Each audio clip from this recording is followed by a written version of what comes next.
ocasions i el Síndic de Greuges, com a institució encarregada per l'ordenament actual de la garantia dels drets, vol fer una manifestació i convocatòria inequívoca pel diàleg. Tinc a les meves mans el que m'acaben de passar, la darrera versió de la nota oficial de Nacions Unides cridant a un diàleg urgent l'endemà dels vots a Catalunya i de condemna de la violència. És obvi que nosaltres, des del primer dia, estem plantejant una posició en els mateixos termes. Però avui volem anunciar que el Síndic de Greuges es posa a treballar per aconseguir una forma de diàleg sense condicions entre totes les parts implicades. El síndic, des de la perspectiva de defensar tots els drets, des del més important i més vital fins a qualsevol altre dret bàsic, treballa ja a escala internacional, a escala espanyola i catalana, per aconseguir que s'enceti un diàleg sense condicions davant del risc en què estan exposats aquests drets bàsics per a tota la població.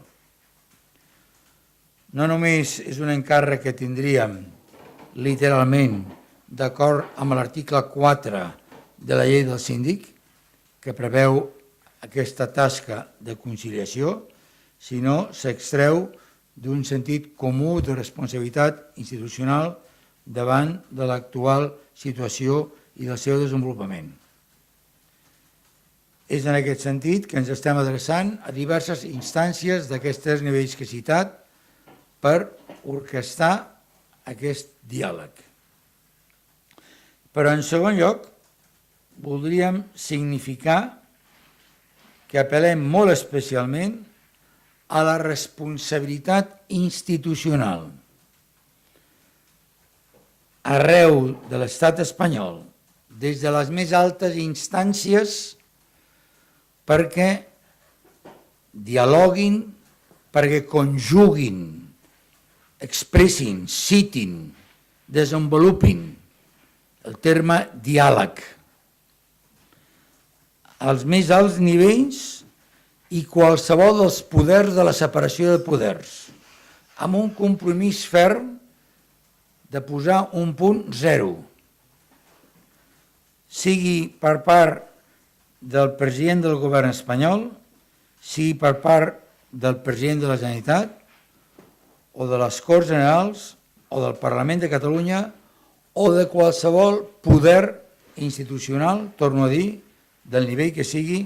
i de la separació de poders que li correspongui. En tercer lloc, això no exclou que cadascú mantingui les seves formulacions i no exclou que nosaltres continuarem amb totes les tasques que hem anunciat des de la defensa dels drets i també la recerca dels esclariments necessaris davant d'esdeveniments com els que es van produir el diumenge passat. I acabaria dient-los que celebrem que en el debat que hi ha hagut avui al Parlament Europeu una de les afirmacions més fermes i sòlides que hi ha hagut és aquest clam pel diàleg democràtic obert entre totes les parts. Seria incomprensible que sota qualsevol excusa d'ordenament legal es barrés el pas al diàleg. I això és el que els volíem comunicar per fer sabedors a l'opinió pública que des d'aquesta institució, des d'avui mateix, s'està treballant en aquesta direcció. I a la seva disposició